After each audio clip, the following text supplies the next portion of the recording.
গেল কেন? এত পরিশ্রম না করলে তোমাদের মানুষ করতে হবে না। আমার দাদার করেছে এই কাজ, আমার বাবা করেছে, আমার বাবার বাবা করেছে, আমরাও করছি তোমাদের মানুষ করার জন্য। সোজা হয়নি, আব্বু এই হালটা শুকায়নি। সোজা হয়নি। না তোমার যে কইলাম আনো দড়ি, সুতো আনো তাড়াতাড়ি, তুমি আনিসাও কি? না তাহলে কি করে সোজা হবে? এ পাশে তোমার কাকা, এ পাশে আমি, একই তো জমি। তারপরে কেন আমরা দিই আই? আমাদের মনে মেলামিশ নেই, আছে শুধু দ্বন্দ্ব। তাই তোমরা কি মিলেমিশে থাকবা বাবা? হ্যাঁ সত্যি? সত্যি সত্যি থাকবো আমি। আজকে শুক্রবার, চলো যাই বাড়ি তাড়াতাড়ি। চলো। জুম্মার নামাজ পড়তে হবে সবাই মিলি। হুম নামাজ তো পড়বা? হ্যাঁ।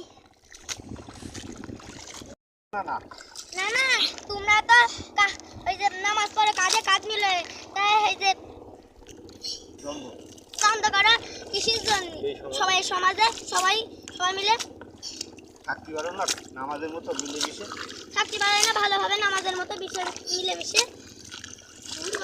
সত্যি কথা কইছিস রে নানা ভাই, কি করব আমরা?